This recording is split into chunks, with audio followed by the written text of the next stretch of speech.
बिस्मिल्लाहिर्रहमानिर्रहीम। अस्सलाम वालेकुम स्टूडेंट्स, मैं हूं हसान फरीद, आपका फिजिक्स टीचर। स्टूडेंट्स, आज का हमारा आर्टिकल है इंपीडेंस के बारे में। ये इंपीडेंस क्या होती है हम जानेंगे आज के लेक्चर में। तो आइए स्टूडेंट्स स्टार्ट करते हैं आज का लेक्चर। स्टूडेंट्स, आज का हमारा आर्टिकल एक छोटा सा आर्टिकल है जिसमें हम लोगों ने एक शॉर्ट क्वेश्चन डिस्कस करना है और इंपीडेंस से रिलेटेड हम लोगों ने 4 चीजें डिस्कस करनी है जो मैंने आप लोगों के सामने लिखी हैं। इंपीडेंस क्या होती है यानी उसकी डेफिनेशन, इंपीडेंस का सिंबल, फार्मूला और इंपीडेंस का यूनिट क्या होता है। इन चारों चीजों को हम डिस्कस करेंगे। लेकिन अभी मैं आप लोगों से पूछता हूं स्टूडेंट्स कि चैप्टर नंबर 13 में हम लोगों ने ऑल्टरनेटिंग करंट नहीं पढ़ा था। वहां पर हम लोगों ने डायरेक्ट करंट पढ़ा था और हम लोग डायरेक्ट करंट का सोर्स यानी डीसी सोर्स यानी कि कोई बैटरी या सेल यूज करते थे। जब मैं इस बैटरी के साथ एक क्लोज सर्किट करता हूं तो आप लोग जानते हैं कि इसमें करंट फ्लो करना शुरू कर देता है। मैं इस करंट को कंट्रोल करने के लिए करंट को अपोज करता हूं। करंट की मुखालफत करने वाली कौन सी चीज आपके जहन में आती है? तो चैप्टर नंबर 13 के हिसाब से आपके जहन में एक ही चीज आती है और वो है रेजिस्टर। तो जब मैं रेजिस्टर लगाता हूं तो आप देखते हैं मैं करंट को अपोज करता हूं, करंट कम हो जाता है। चैप्टर नंबर 13 तक करंट को अपोज करने वाली चीज जो आपके माइंड में थी वो सिर्फ एक थी और वो रेजिस्टर था। लेकिन स्टूडेंट, ये चैप्टर नंबर 16 जो है इसमें हम लोग डायरेक्ट करंट नहीं बल्कि ऑल्टरनेटिंग करंट पढ़ रहे हैं। और ऑल्टरनेटिंग करंट में याद रखिएगा, जो करंट है उसको अपोज करने वाली, उसकी मुखालफत करने वाली सिर्फ एक चीज नहीं है बल्कि एक से ज्यादा चीजें हैं। अब वो कौन सी चीजें, आइए स्टूडेंट जरा देखते हैं।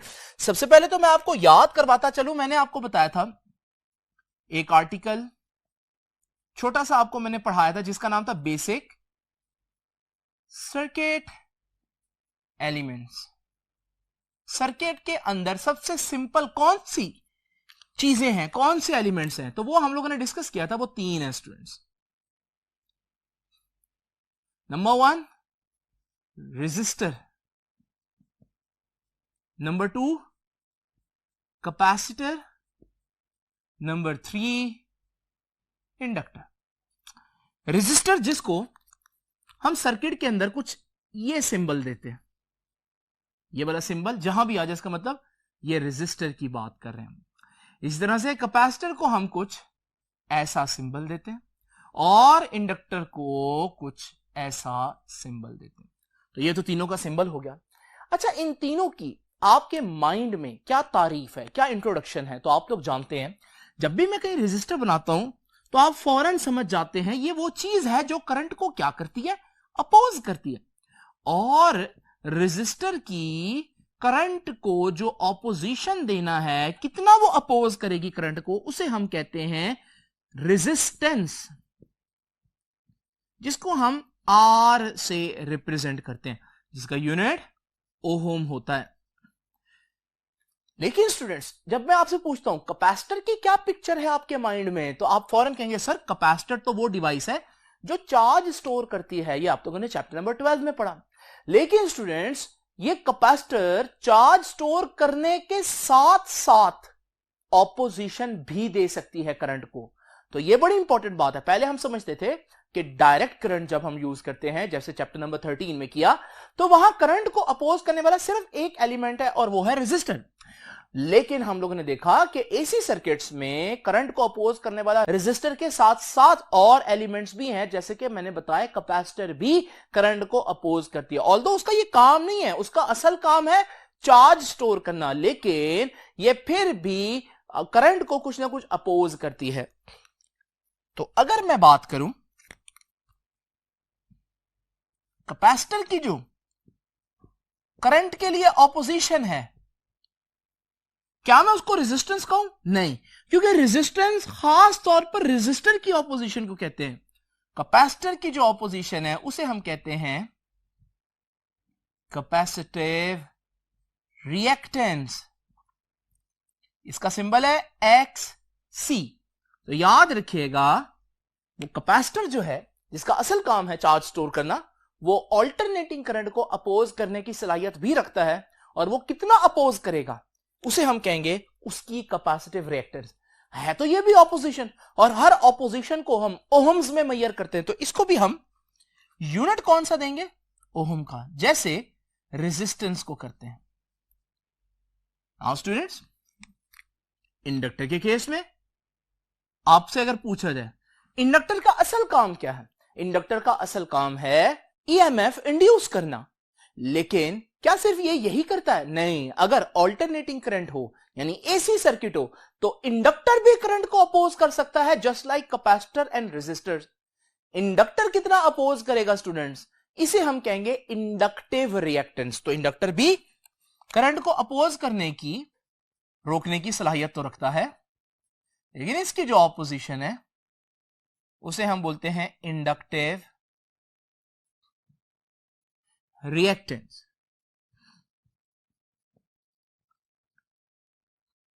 और इसको XL से रिप्रेजेंट करते हैं, और है तो ये भी ऑपोजिशन, तो इसे हम ओहम यूनिट देंगे। तो स्टूडेंट्स, अभी तक की बहस में हम लोगों ने क्या सीखा कि चैप्टर नंबर 13 में डायरेक्ट करंट जो डीसी सर्किट्स थे उसमें हम लोग समझते थे कि करंट को अपोज करने वाला सिर्फ और सिर्फ एक चीज है, और वो कौन सी है? रेजिस्टर। लेकिन अब हमें पता चला कि चैप्टर नंबर 16 में जहां हम एसी सर्किट्स को डिस्कस कर रहे हैं वहां हमारे पास करंट को अपोज करने वाली एक चीज नहीं है, बल्कि तीन चीजें हैं। रेजिस्टर तो करंट को अपोज करते ही करता है, लेकिन कैपेसिटर और इंडक्टर भी करंट को अपोज करते हैं। तो जरा इमेजिन करें स्टूडेंट्स, मेरे पास एक एसी सोर्स है और इस एसी सोर्स के साथ एक रेजिस्टर भी लगा हुआ है, एक कैपेसिटर भी लगा हुआ है, एक इंडक्टर भी लगा हुआ है। अब इस सर्किट में से कितना करंट पास करेगा? क्या ये सिर्फ रेजिस्टर कंट्रोल करेगा? नहीं, रेजिस्टर अपनी ऑपोजिशन देगा करंट को, जिसे हम रेजिस्टेंस कहते हैं। इंडक्टर अपनी ऑपोजिशन देगा करंट को, जिसे हम इंडक्टिव रिएक्टेंस कहते हैं। और कैपेसिटर भी अपनी ऑपोजिशन देगा करंट को, रोकने की कोशिश करेगा करंट को, जिसे हम कैपेसिटिव रिएक्टेंस कहते हैं। तो फिर इस सर्किट में मौजूद करंट को टोटल कितनी ऑपोजिशन हुई, उसमें हमें रेजिस्टेंस, इंडक्टिव रिएक्टेंस और कैपेसिटिव रिएक्टेंस को कंबाइन करके देखना पड़ेगा। ये जब हम तीनों ऑपोजिशंस को कंबाइन देखते हैं ना, तो वो जो टोटल जो ऑपोजिशन बनेगी पूरे सर्किट में स्टूडेंट्स, उसको कहते हैं इंपीडेंस। तो इंपीडेंस क्या है? इंपीडेंस भी ऑपोजिशन है। जो ऑल्टरनेटिंग करंट को कौन देता है? रेजिस्टर या इंडक्टर या कैपेसिटर या सारे मिलके? बिल्कुल स्टूडेंट, सारे मिलके। तो जब हमारे पास एक से ज्यादा ऑपोजिशंस हो, रेजिस्टर भी हो, कैपेसिटर भी हो, रेजिस्टर भी हो, इंडक्टर भी हो, इंडक्टर भी हो, कैपेसिटर भी हो, या रेजिस्टर, कैपेसिटर, इंडक्टर तीनों ही हो, तो फिर जो कंबाइन ऑपोजिशन होगी सारे रेजिस्टेंस और सारे रिएक्टेंस को मिलाकर, उसे हम कहते हैं स्टूडेंट्स इंपीडेंस। तो यहां से हमारे पास इंपीडेंस की डेफिनेशन आती है। What is impedance?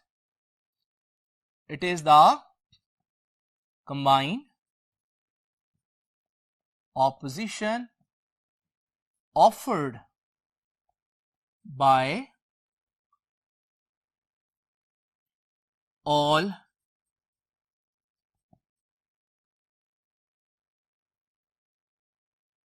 resistances and reactances। reactances मतलब इंडक्टिव रिएक्टेंस और कैपेसिटिव रिएक्टेंस, इनको इकट्ठा लिख दिया मैंने, रिएक्टेंसेस। तो रेजिस्टेंस और रिएक्टेंस मिलाकर जो ऑपोजिशन देंगी किसको? To alternating current is called impedance. इसे हम कहते हैं स्टूडेंट्स इंपीडेंस। अब आप सोचेंगे इंपीडेंस का सिंबल क्या होगा? इंपीडेंस का सिंबल है स्टूडेंट्स Z। तो Z जो है वो इंपीडेंस को रिप्रेजेंट कर रहा है, और इसका फॉर्मूला क्या होगा स्टूडेंट्स? Z बराबर होता है V RMS over I RMS। यानी कि जैसे आपने ओहम्स लॉ नहीं पढ़ा, V is equal to IR, तो फिर R is equal to V over I। आप इसको कहें R is equal to V over I, या आप इसको कहें R का मतलब तो है करंट को जो ऑपोजिशन मिली, और ऑपोजिशन जो रेजिस्टेंस ने दी है वो कितनी है, कैसे निकलेगी? ऊपर आना है वोल्टेज, नीचे आना है करंट। तो इसका मतलब जब भी आप वोल्टेज को करंट से डिवाइड करें तो आपके पास ऑपोजिशन आ जाती है। तो जब भी आप वोल्टेज को करंट से डिवाइड करेंगे तो ऑपोजिशन आ जाएगी। लेकिन वहां पर चैप्टर 13 में वो ऑपोजिशन सारी की सारी कौन होती थी? रेजिस्टेंस। लेकिन अब हम लोगों ने देखा कि ऑपोजिशन जो है वो और एलिमेंट्स भी हैं जो दे सकते हैं। तो अब भी ऑपोजिशन कैसे निकालेंगे, यानी इंपीडेंस सबकी कंबाइन ऑपोजिशन कैसे निकालेंगे? अभी भी वही तरीका है, वोल्टेज और करंट को डिवाइड कर दे। तो वोल्टेज और करंट को डिवाइड कर दिया, लेकिन आपको पता है एसी सर्किट्स में हम कौन सी वैल्यूज लेते हैं वोल्टेज और करंट की? RMS values. तो मैंने ये डिवाइड कर दिया वीआरएमएस और आईआरएमएस को। तो एक्चुअली आप देखें गौर से तो आपको इसके अंदर ओहम्स लॉ ही नजर आएगा। स्टूडेंट्स बाकी रहेगी बात यूनिट की। देखिए ऊपर वोल्टेज आ रहा है, वोल्टेज का यूनिट होता है वोल्ट्स। नीचे करंट आ रहा है, करंट का यूनिट होता है एम्पेयर। और वोल्ट्स ओवर एम्पेयर आप सब जानते हैं क्या होता है? ओहम होता है। तो स्टूडेंट्स इसका यूनिट भी ओहम हुआ, क्योंकि है क्या ये भी तो ऑपोजिशन है ना, और जो भी ऑपोजिशन हो उसे हम ओहम्स में ही मेजर करते हैं। स्टूडेंट्स ये छोटा सा आर्टिकल था, मैं इसके साथ आपको 16.3 एग्जांपल भी करवा देता हूं ताकि जो थोड़ा बहुत कंसेप्ट मजीद है वो भी क्लियर हो जाए। तो स्टूडेंट्स ये एग्जांपल 16.3 की स्टेटमेंट देखते हैं। कहते हैं व्हेन 10 वोल्ट्स आर अप्लाइड। लो जी, वोल्टेज कितना है? 10 वोल्ट्स। लेकिन मैंने आप लोगों को बताया हुआ इस चैप्टर में कि जब हम एसी सर्किट डिस्कस करते हैं तो अगर वो बताए बगैर कोई वोल्ट्स दे दे, वो आपको ना बताए ये कौन सी वैल्यू है, इंस्टेंटेनियस वैल्यू है, पीक वैल्यू है, पीक टू पीक वैल्यू है, तो फिर अगर वो ना बताए तो आप क्या समझेंगे? आप कहेंगे ये फिर ऑब्वियस है कि ये आरएमएस वैल्यू होगी। तो ये जो इसने 10 वोल्ट बताए हैं ना, ये कौन सी वैल्यू है वोल्टेज की? ये आरएमएस वैल्यू है वोल्टेज की। जब भी वो मेंशन नहीं करेगा न्यूमेरिकल के अंदर तो उस वोल्टेज को और उस करंट की आप आरएमएस वैल्यू ही अज्यूम करेंगे। फिर वो कहता है हमने ये वोल्टेज अप्लाई की एक एसी सर्किट में, current flowing in it is 100 milli ampere. लो जी, करंट कितना है? 100 मिली एम्पेयर। अच्छा, 100 मिली का आपको मालूम है 10 की पावर -3 लिख देता हूं, तो ये आ गया 100 मिली एम्पेयर। लेकिन स्टूडेंट्स यहां भी उसने मेंशन नहीं किया ये कौन सा करंट है, तो फिर मैं इसको कौन सा करंट सपोज करूं? यस, मैं इसको आरएमएस वैल्यू सपोज करूं। कहता है फाइंड इट्स इंपीडेंस। तो मेरे पास इंपीडेंस फिर कितनी होगी? अभी मैंने आप लोगों को बताया कि इंपीडेंस का फॉर्मूला क्या है, वही ओहम्स लॉ से आप देख सकते हैं।